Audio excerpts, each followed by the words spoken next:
Last class के अंदर जब तो लास्ट क्लास के अंदर हम लोग जो है वो एप्लिसिट रिक्वायरमेंट को अंडरस्टैंड कर रहे थे, जिसमें हम लोगों ने ऑलरेडी कोलैबोरेटिव रिक्वायरमेंट गैदरिंग के बारे में डिस्कशन कर ली थी कि कोलैबोरेटिव रिक्वायरमेंट गैदरिंग क्या चीज़ होती है, कि आप लोग कोलैबोरेटिवली इकट्ठे होते हो, आप स्टेक होल्डर्स के साथ बैठते हो, उनके साथ मीटिंग्स करते हो, और उस मीटिंग्स के अंदर आप बेसिकली क्या करते हो, कुछ मैकेनिज़्म बनाते हो, जो फॉर्मल मीटिंग भी हो सकती है, इनफॉर्मल भी हो सकती है, और उसके बिहाफ पे आप क्या करते हो कि आप डिसाइड करते हो कि आप लोगों ने मीटिंग के अंदर किस तरीके से डिस्कशन करनी है।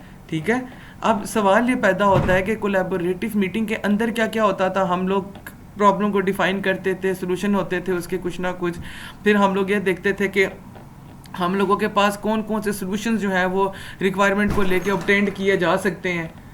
ठीक है, उसके बाद हम लोग ये भी देखते हैं कि जी कौन सा एटमॉस्फेयर जो है वो हम लोग जो है ना यूज़ करेंगे, इवेंट का फ्लो, इनिशियल मीटिंग कैसी है, मीटिंग कैसे चलेगी, ये सारी डिस्कशन हम लोग ऑलरेडी लास्ट क्लास के अंदर हम लोग कर चुके हैं। कोलैबोरेटिव मीटिंग के बाद हमारी एक लास्ट स्लाइड रह गई थी जो हम लोगों ने बोला था कि हम लोग नेक्स्ट क्लास से शुरू करेंगे।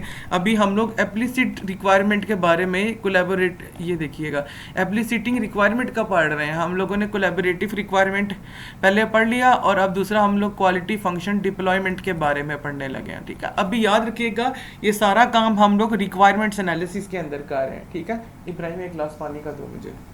ठीक है, अब इसमें ये चीज़ है, हम ये देखेंगे कि क्वालिटी फंक्शन डिप्लॉयमेंट क्या चीज़ होती है। देखो लफ्ज़ को पे गौर करो, आप पूरी की पूरी थीम को ऑटोमेटिकली अंडरस्टैंड कर जाओगे। लफ्ज़ पहला है क्वालिटी यानी मेयार, फंक्शन मतलब काम, डिप्लॉयमेंट इसका मतलब होता है किसी वेब मतलब प्रोजेक्ट को बेसिकली किसी कस्टमर को हैंड ओवर कर देना। तो हम ये कहते हैं कि क्वालिटी फंक्शन अच्छा काम करने को डिप्लॉय कर देना, कस्टमर को प्रोवाइड कर देना। ठीक है, इसके बारे में कंप्यूटर मतलब सॉफ्टवेयर इंजीनियर्स क्या लिखते हैं कि किसी भी कस्टमर की जनरल रिक्वायरमेंट को किसी टेक्निकल रिक्वायरमेंट में कन्वर्ट करना कि वो सॉफ्टवेयर के अंदर वैलिड हो सके, उसको हम लोग क्वालिटी फंक्शन डिप्लॉयमेंट बोलते हैं। ठीक है, अच्छा अब इसके अंदर होगा क्या, मैं जनरली अगर आपको बताऊं, एक अजम्पशंस लेते हैं कि कस्टमर आपके पास आता है और आपको कहता है कि मुझे एक कैलकुलेटर बनाना है, और आपने 2 नंबरों को प्लस करने का फेज़ शुरू किया है। हाँ, और इसमें यह है कि जब आपने 2 नंबरों को प्लस करने का प्रोग्राम लिखा तो कस्टमर आपको ये बोलेगा कि मुझे 2 नंबरों को प्लस करने का प्रोग्राम लिख कर दें। कस्टमर कभी भी आपको ये नहीं बोलेगा कि इंटीजर टाइप डेटा होना चाहिए, फ्लोट टाइप होना चाहिए, ये होना चाहिए, वो होना चाहिए। नहीं, आपने कस्टमर की रिक्वायरमेंट को उठाना है और उस कस्टमर की रिक्वायरमेंट को उठा के उसको ट्रांसफॉर्म करना है टेक्निकल रिक्वायरमेंट में, ताकि वो सॉफ्टवेयर बनाने के लिए इस्तेमाल हो सके, वैलिड हो सके। In generic scenarios you can say that it is the initial stage of pseudo code. ऐसा ही होता है ना कि हम लोग क्या करते हैं कि हम लोग, हाँ एल्गोरिथम कह सकते हैं कि हम लोग क्या करते हैं, कस्टमर की रिक्वायरमेंट्स को लेते हैं और उसको जनरल इंग्लिश सेंटेंसेस की जो हमारी इबारत होती है उसके अंदर कन्वर्ट करते हैं, जो हमारे यानी जो सॉफ्टवेयर इंजीनियर्स होते हैं उनकी जो अंडरस्टैंडिंग होती है वो उसको अंडरस्टैंड कर सकें कि ये चीज़ इसमें वैलिड या लाई करती है। नंबर 2 चीज़, इसका पूरा का पूरा जो फोकस होता है वो कस्टमर की सेटिस्फेक्शन पे होता है कि कस्टमर को सेटिस्फाई करना बहुत ज़रूरी है। तो हम ये कह सकते हैं कि जो कस्टमर जो होता है, बेशक हम उसको टेक्निकल रिक्वायरमेंट में चेंज करते हैं, टेक्निकलिटीज़ में चेंज करते हैं, लेकिन इसका मतलब हरगिज़ ये नहीं होता कि वो जो है वो कस्टमर सेटिस्फेक्शन को पे मद्देनज़र नहीं होगा। ठीक है, हम इसके अंदर ये भी देखते हैं, ये यूटीपी यानी क्वालिटी फंक्शनल डिप्लॉयमेंट जो है वो किस चीज़ के ऊपर ज़्यादा कंसंट्रेट करता है, एम्फेसिस करता है। ये मैं तीसरा पॉइंट पढ़ रहा हूँ। ठीक है, ये इस चीज़ पर फोकस करता है कि कस्टमर के लिए कौन सी चीज़ ज़्यादा इंपॉर्टेंट है, वैल्यूएबल है। ठीक है, और फिर उन वैल्यूएबल चीज़ों को हम किस तरीके से डिप्लॉय कर सकते हैं, ट्रांसफॉर्म कर सकते हैं सॉफ्टवेयर इंजीनियरिंग के प्रोसेस के स्टेप्स में। हमने सॉफ्टवेयर इंजीनियरिंग के प्रोसेस स्टेप्स पढ़ चुके हैं, कौन कौन से थे, कम्युनिकेशन, प्लानिंग, एनालिसिस, उसके बाद हम लोगों ने पढ़ा था इम्प्लीमेंटेशन या डिज़ाइन या टेस्टिंग या कोडिंग, और साथ हम लोगों ने पढ़ा था फिर डिप्लॉयमेंट यानी कस्टमर को देते। तो हम कहते हैं कि उस वैल्यूएबल इंफॉर्मेशन को जो हमें कस्टमर से रिसीव होती है उसको हम लोग ट्रांसफॉर्म करते हैं अपनी एक इस तरह की रिक्वायरमेंट के अंदर इस तरीके से चेंज करते हैं कि वो हमारे सॉफ्टवेयर इंजीनियरिंग का जो प्रोसेस मॉडल्स होते हैं या सॉफ्टवेयर इंजीनियरिंग के प्रोसेस मॉडल के जो फेजेस होते हैं वो इसके अंदर वो प्रॉपर आ सकें। ठीक है, मिसाल के तौर पर अगर कस्टमर ये कहता है कि मैं जब ईमेल लिखूं और अगर कोई गलती से @ लिखना भूल जाए टेक्स्ट फील्ड के अंदर तो ऑटोमेटिकली एरर आ जाए, सो दैट इज कॉल्ड कि ये टेस्टिंग का मसला है। टेस्टिंग में जाकर हम उसको चेक करेंगे, तो हम क्या करेंगे, हम उसको ट्रांसफॉर्म करेंगे और टेस्टिंग सेक्शन में जाके लिख देंगे कि कस्टमर की रिक्वायरमेंट ये है कि जब टेस्टिंग हो तो इस तरीके से हो। ठीक है, अच्छा जी, अब क्वालिटी फंक्शनल डिप्लॉयमेंट के अंदर जो है जो रिक्वायरमेंट्स होती हैं वो 3 तरह की हो सकती हैं। Number 1 normal requirement, number 2 expected requirements और नंबर 3 एक्साइटिंग रिक्वायरमेंट्स। नाम से है नॉर्मल रिक्वायरमेंट्स, वो रिक्वायरमेंट्स जो बेसिकली कोई भी जो कस्टमर होता है वो आपको जर्नली दे देता है। मिसाल के तौर पे मेरे सामने एक कस्टमर बैठा हुआ है या उसने मुझे बोला कि यार कस्टमर का मतलब यहाँ पे वो बंदा जो आपसे सॉफ्टवेयर बनवा रहा है, ठीक है, तो वो कहता है कि मुझे ये चीज़ चाहिए, तो ये मेरी नॉर्मल रिक्वायरमेंट्स होंगी। एक्सपेक्टेड रिक्वायरमेंट्स, एक्सपेक्टेड का मतलब होता है उम्मीद लगाना। तो उम्मीद लगाने की रिक्वायरमेंट कौन सी होती हैं? एक ऐसी रिक्वायरमेंट जो कस्टमर जो है वो डेवलपर को नहीं बताता, लेकिन उसको उम्मीद होती है कि डेवलपर वो करके दे देगा। मिसाल के तौर पर कि अगर मैं कॉलेज का CMS बनवा रहा हूँ तो कस्टमर शायद गलती से मुझे ये बताना भूल गया हो कि इमेज भी है ना बच्चे की, वो भी आनी चाहिए, ठीक है, लेकिन जो आवाज़ कम करो उनकी, अच्छा, लेकिन वो अज्यूम करेगा कि जब उसको सिस्टम रेडी होके मिलेगा तो वो उसको वो चीज़ साथ मिलेगी, तो वो हमारी एक्सपेक्टेड रिक्वायरमेंट्स होंगी। एक्साइटिंग रिक्वायरमेंट्स, एक ऐसी रिक्वायरमेंट जो कस्टमर ने सोचा ही नहीं था कि उसके अंदर होगी, उसके सॉफ्टवेयर के अंदर, और आप लोगों ने एज अ फेवर या एज अ प्लस पॉइंट बनाकर उसको दी। मिसाल के तौर पे मैं यूनिवर्सिटी का CMS बनाता हूँ, मुझे नहीं था कि ये अटेंडेंस का सिस्टम होगा इसके अंदर, कस्टमर मुझे अटेंडेंस का सिस्टम भी बीच में डाल के दे देता है। तो ये मेरी कौन सी रिक्वायरमेंट थी? एक्साइटिंग रिक्वायरमेंट थी। ठीक है, तो अभी तक जो हम लोगों ने पढ़ा, हमने क्वालिटी फंक्शनल डिप्लॉयमेंट के बारे में पढ़ा कि हमारी नॉर्मल रिक्वायरमेंट्स जो होती हैं उसको जो ट्रांसफॉर्म किया जाता है हम लोग उसको जो है क्वालिटी फंक्शन डिप्लॉयमेंट बोलते हैं।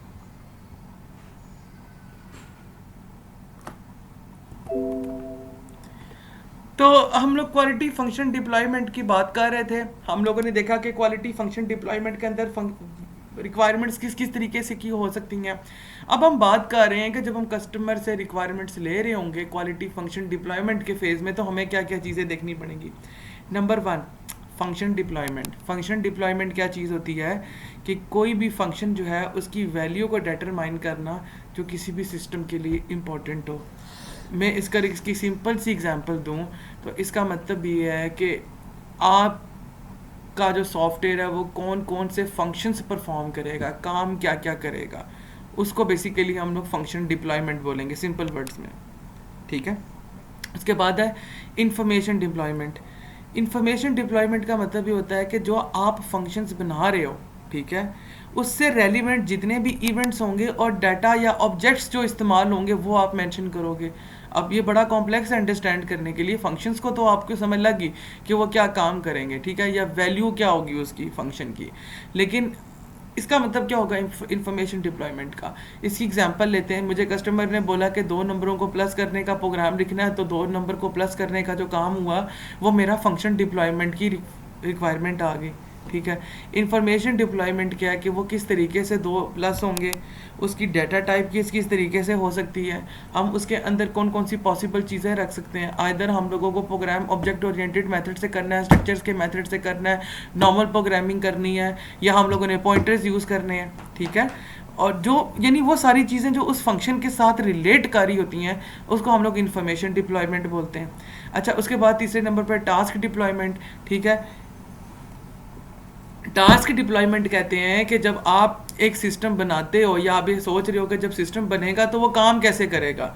जैसे मिसाल के तौर पर एक बहुत अच्छी एग्जांपल देता हूँ, आप CMS का जब लॉगिन करते हो बटन पे क्लिक करते हो, ठीक है, तो सम टाइम कुछ वेबसाइट्स पे जाएं तो वो एक प्रोसेसिंग का निशान आता है बना हुआ।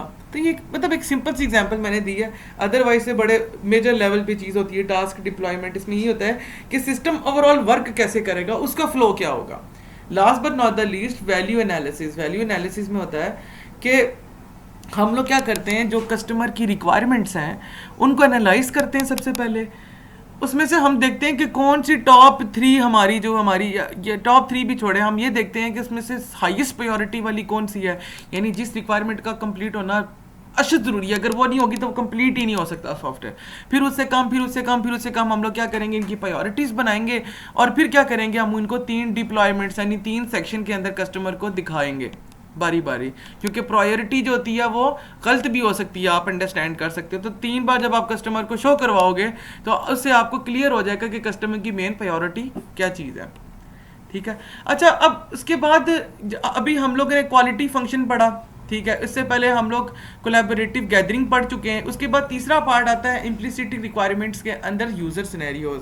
अब आप लोगों की असाइनमेंट नंबर 2 यहाँ से स्टार्ट हो रही है। अच्छा जी, यूज़र सिनेरियो लफ्ज़ से पता चल रहा है कि यूज़र सिस्टम के साथ इंटरेक्ट कैसे करेगा, यूज़र के पास कौन कौन सी फैसिलिटी होगी। ठीक है, तो पहले हम इसकी जेनेरिक सी अंडरस्टैंडिंग ले लेते हैं कि ये बहुत मुश्किल होता है किसी भी सॉफ्टवेयर इंजीनियर के लिए कि वो जो रिक्वायरमेंट्स कस्टमर से गैदर कर रहा है उसको सॉफ्टवेयर इंजीनियरिंग टीम के साथ मिलवाए। ठीक है, it is very difficult to move into software engineering activities until software team understand how this function features will be differ for the different users. ठीक है, कि जितने भी फंक्शंस इस सॉफ्टवेयर के अंदर इस्तेमाल होंगे, जितने भी फीचर्स इस्तेमाल होंगे, ठीक है, वो एंड यूज़र के लिए वो किस किस तरीके से मुख्तलिफ हो सकते हैं। मैं अभी जब आपको आगे बनाकर दिखाऊंगा तो आप इस चीज़ को ज़्यादा अच्छे से अंडरस्टैंड करोगे कि यूज़र सिनेरियो में क्या चीज़ होती है, कि एक बंदा सिस्टम के साथ कैसे इंटरेक्ट कर रहा है। देखो, हमारे CMS के अंदर हमारे पास बेशुमार यूज़र हैं। मिसाल के तौर पर एक टीचर का सिनेरियो, ठीक है, एक स्टूडेंट का सिनेरियो, एक कोऑर्डिनेटर का सिनेरियो, ठीक है, एक जो होता है मस्ट का जो रजिस्ट्रार साहब होते हैं उनका सिनेरियो हो गया, एक जो मस्ट में हमारे एफिलिएटेड वालों के कोऑर्डिनेटर होते हैं उनका अलग होता है। तो हर इंसान का जो लॉगिन फंक्शंस और फीचर्स होते हैं वो एक दूसरे से मुख्तलिफ होते हैं। तो किसी भी सॉफ्टवेयर इंजीनियरिंग की टीम के लिए बड़ा मुश्किल होता है ये मूव कराना, किसी भी सॉफ्टवेयर इंजीनियरिंग एक्टिविटी को टीम को समझाना कि किस फंक्शन और किस फीचर को किस यूज़र के लिए हम लोगों ने वैलिड करना है या इनवैलिड करना है। मिसाल के तौर पर आप लोगों की अटेंडेंस सिर्फ मैं लगा सकता हूँ, आप लोग खुद अपनी अटेंडेंस नहीं लगा सकते। तो ये एक ऐसा फीचर है जो सॉफ्टवेयर इंजीनियरिंग टीम ने अंडरस्टैंड करके मुझे दिया हुआ, हाल ही आपको नहीं दिया। ठीक है, तो इसके लिए क्या करते हैं कि जो डेवलपर्स होते हैं या यूजर्स होते हैं वो सेट ऑफ यूज थ्रेड्स जो होते हैं किसी भी सिस्टम को कंस्ट्रक्ट करने के लिए इस्तेमाल करते हैं। ये थ्रेड्स क्या होते हैं अभी आप आगे अंडरस्टैंड करोगे। ठीक है, यूजर के सिनेरियो क्या चीज़ होती है, हम जो ऊपर पढ़ रहे हैं वो क्या चीज़ है कि एक सॉफ्टवेयर की तरह की चीज़ होती है, या हम ये कह सकते हैं कि वो कोई चीज़ होती है जो ये बताती है कि एक बंदा यूज़र सिस्टम के साथ कैसे इंटरेक्ट करेगा। Describe how system will be use, कि सिस्टम कैसे इस्तेमाल होगा। हर सिनेरियो कोई ना कोई एक बंदे का पॉइंट ऑफ व्यू शो कर रहा होता है। ठहरे, ये मेरे पास,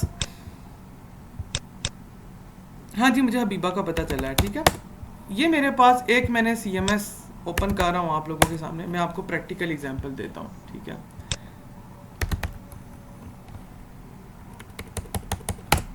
ओहो, ठीक है, और तीसरा ये वाला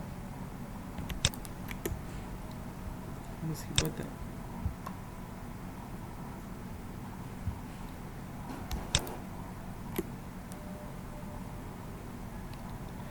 ये एक स्टूडेंट का लॉगिन है। जब इसमें आप लॉगिन करते हो तो इसमें आपको अपने किए गए फंक्शंस नजर आते हैं। तो इसका मतलब है कि एक्टर नंबर 1 हमारे कॉलेज के CMS में क्या हो गया, स्टूडेंट। अब एक्टर नंबर 2 पे चलते हैं। एक्टर नंबर 2 कौन सा बंदा हो गया, कॉलेज का कोऑर्डिनेटर। जैसे ये मेरे पास लॉगिन होता है कॉलेज के कोऑर्डिनेटर का। यहाँ पर देखें तो यहाँ पर मेरे पास फंक्शंस ही बहुत मुख्तलिफ हैं। तो एक्टर नंबर 2 कौन हो गया, मैं। अब मैं आपको एक्टर नंबर 3 चेक कराता हूँ, यानी फैकल्टी होगी। Let me show you.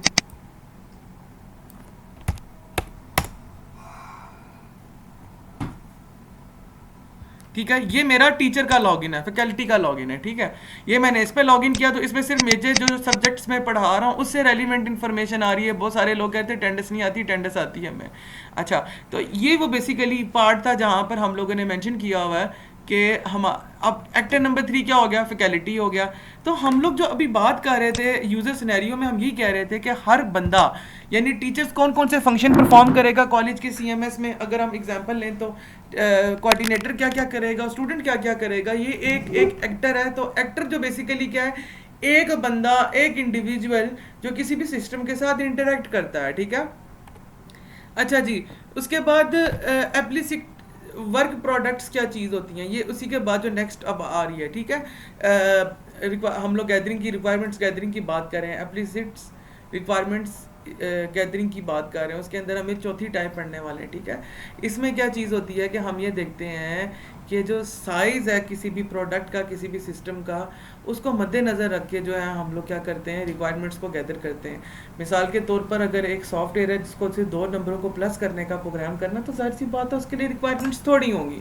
लेकिन अगर मिसाल के तौर पर मुझे नासा का एक बनाना है, सॉफ्टवेयर बनाना है, तो डेफिनेटली मुझे उसका साइज़ देखना है कि उसका साइज़ कितना ज़्यादा है, और उसको मद्देनज़र रख के मैं कोई सॉफ्टवेयर सिस्टम जो है वो बिल्ड करूँगा या करने की कोशिश करूँगा, ठीक है।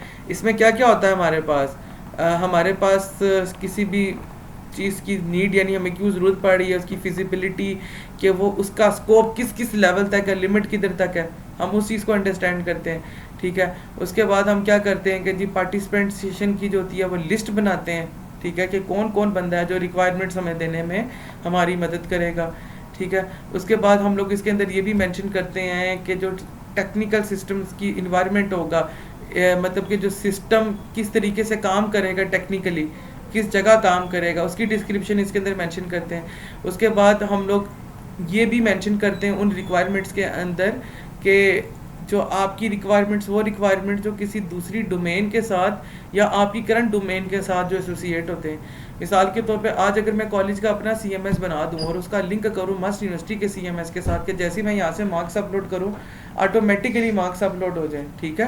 तो ये जो इस तरह का सिनेरियोज होते हैं उसके लिए हम ये करेंगे।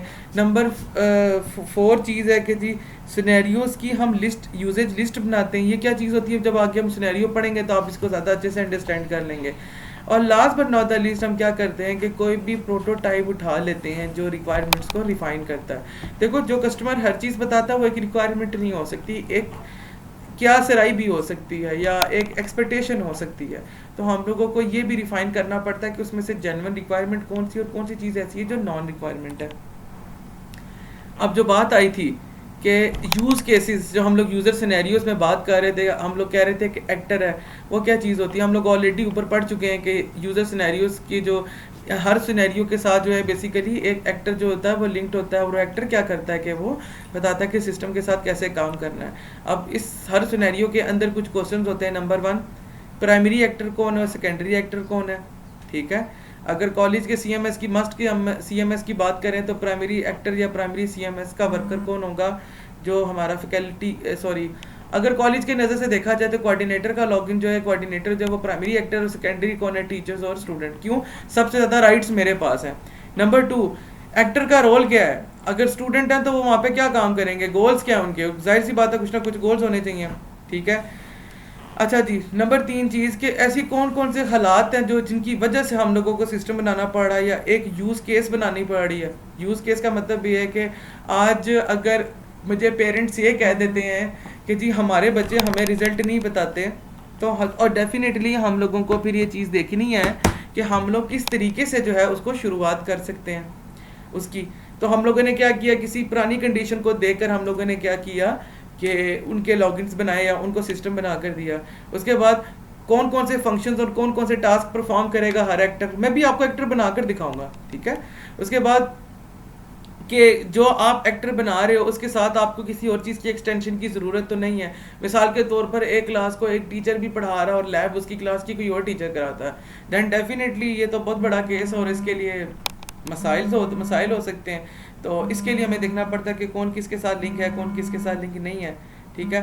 अच्छा जी, उसके बाद जो है हम ये भी देखते हैं इसके अंदर जो है कि एक्टर जो है वो उसकी इंटरेक्शन कैसे होगी और वो पॉसिबल है भी है या नहीं है दूसरे एक्टर्स के साथ। उसके बाद हम ये देखते हैं कि जो सिस्टम है क्या वो कोई भी एक्टर जो है उसके अंदर जो काम कर रहा है किसी भी सॉफ्टवेयर के अंदर, वो क्या कोई चीज़ एक्वायर कर रहा है, कोई चीज़ प्रोड्यूस कर रहा है, क्या वो कोई चीज़ चेंज कर सकता है? मिसाल के तौर पर आप लोगों के मार्क्स में अभी चेंज कर सकता हूँ, लेकिन आप अपने मार्क्स चेंज नहीं कर सकते कभी भी। तो मेरा वाला एक्टर जो है वो चेंज कर सकता है, आप लोगों का एक्टर चेंज नहीं कर सकता।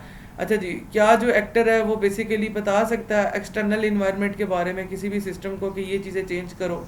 कि फॉर एग्जांपल अगर गर्मी बहुत ज़्यादा होगी है तो एक्टर को सिस्टम को डिफाइन करना है कि हमें प्रोसेसर के लिए पंखा अच्छा चाहिए या कुछ इस तरह का।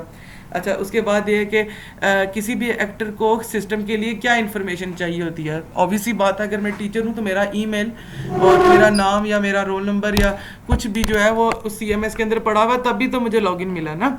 अच्छा, उसके बाद ये है कि क्या जो एक्टर है वो इन्फॉर्म कर सकता है किसी भी अनएथिकल चेंज के बारे में, कि अगर मिसाल के तौर पर आज जो है वो आप लोगों की मार्किंग का जो तरीका वो चेंज हो जाता है, तो एक्टर को क्या ये चीज़ मालूम होगी? क्या वो विश करेगा कि मुझे इन्फॉर्म हो इस चीज़ के बारे में कि ये चीज़ चेंज हुई है? तो हम ये सारी चीज़ें मद्देनज़र रख के किसी एक्टर की जो है वो चीज़ें बनाते हैं, ठीक है।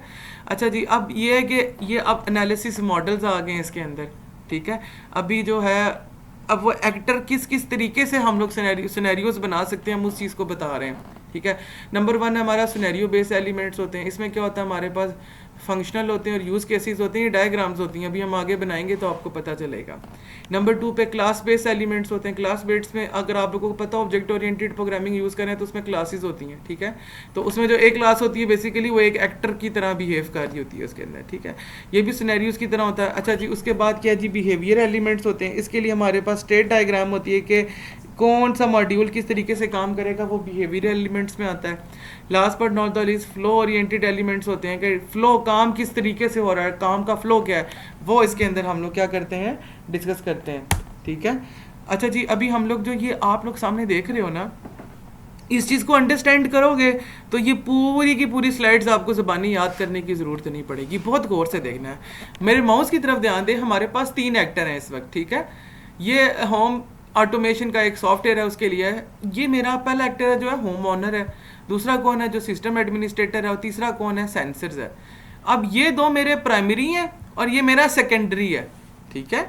जो प्राइमरी होते हैं वो इस तरह से होते हैं, इंसान बनाते हैं, और सेकेंडरी बेसिकली सेकेंडरी का वो काम डायरेक्टली नहीं होता, लेकिन वो क्या करता है, आगे से ऑर्डर जारी करता है। अच्छा जी, अब हम देखते हैं कि जो होम ऑनर है वो क्या क्या कर सकता है। वो आर्म्स को या डिसआर्म्स को सिस्टम को हैंडल कर सकता है, किसी भी सिस्टम को इंटरनेट के थ्रू जो है हैंडल कर सकता है। उसके बाद अलार्म को जो है ना रिस्पॉन्स दे सकता है, और लास्ट पर नॉट द लीस्ट वो क्या कर सकता है कि जी वो जो एरर्स आते हैं उनके बारे में इनकाउंटर कर सकता है, बता सकता है। अच्छा जी, सिस्टम एडमिनिस्ट्रेटर को अगर आप देखें, यानी वो बंदा, यानी आप लोग जो सिस्टम डेवलपर्स हो, अगर वो देखें तो वो सिर्फ वो एक ही फंक्शन परफॉर्म कर सकते हैं। क्या कर सकते हैं, वो रिकन्फिगरेशन कर सकते हैं सेंसर्स की, और वो क्या कर सकते हैं, उस सिस्टम की फीचर्स को या तो कम कर सकते हैं, ज़्यादा कर सकते हैं। सेंसर जो है वो क्या कर सकता है, सेंसर अलार्म को जारी करेगा, कोई भी एरर आ जाता है उसको जारी करेगा, और तीसरा क्या करेगा, कोई फंक्शन या कोई कॉन्फ़िगरेशन करनी हो तो वो भी ऑटोमेटिकली कर सकता है, ठीक है। अच्छा, अभी आप लोग ना इसको सिर्फ अंडरस्टैंड करो कि काम कैसे होता है, ये बनती किस तरह, ये हम लोग अभी नेक्स्ट क्लास के अंदर देखेंगे। अच्छा, अभी हम लोगों ने यूज़ केस देखा, दूसरी डायग्राम्स होती है हमारे पास एक्टिविटी, सिनेरियो बेस्ड पढ़ है। सिनेरियो बेस्ड के अंदर दूसरी टाइप है उसकी एक्टिविटी। देखो लफ्ज़ से पता चल रहा है कि एक्टिविटी किस तरह होगी, ठीक है। आप लोग इस तरीके को देखो ज़रा, एप्लीसिट रिक्वायरमेंट्स थी, हमने रिक्वायरमेंट्स गैदर की, हम लोगों ने मीटिंग कंडक्ट कराई, ये देखो, ठीक है। मीटिंग कंडक्ट की, हम लोगों ने कहा लिस्ट ऑफ फंक्शंस और क्लासेस बना ली हम लोगों ने, हमने बोला कि अच्छा जी कौन कौन से कंस्ट्रेंट है वो बताएं। अच्छा जी, अगर मिसाल के तौर पर हमारे कोई प्रायोरिटी बेस्ड रिक्वायरमेंट है तो हम लोग क्या करेंगे, उसको QDF यानी क्वालिटी फंक्शनल डिप्लॉयमेंट के अंदर एंटर कर देंगे। अगर कोई फॉर्मल प्रायोरिटी नहीं है तो हम लोग क्या करेंगे कि नॉर्मल जो हम लोगों का रिक्वायरमेंट्स होती है उसमें रखेंगे। उसके बाद इन दोनों को जोड़ के बेसिकली हम लोगों ने क्या करने हैं, यूज़ केसेस बनाने हैं। यूज़ केस बना लिया हम लोगों ने, एक्टर डिफाइन किया, डिफाइन करने के बाद सिनेरियोज डिफाइन किए, हमने ये बताया कि इस टेम्पलेट के अंदर हम लोग काम करेंगे, ठीक है। और फिर हम लोगों ने क्या किया, इधर से आके हम लोगों ने यूज़ केस डायग्राम बनाई और ये मेरा प्रोग्राम एंड हो गया। तो ये बेसिकली एक्टिविटी को बताता है कि एक काम करने का तरीका क्या होगा, ठीक है। ये बनाएंगे हम लोग आगे अभी। क्लास बेस्ड, जैसे मैं आप लोगों को पहले बता चुका हूँ कि अगर आप लोग ऑब्जेक्ट ओरिएंटेड प्रोग्रामिंग पढ़ चुके हैं तो ये आप लोगों का क्लास का नेम होता था, ये आपके डाटा मेंबर्स होते थे और ये आपके मेंबर फंक्शंस होते थे।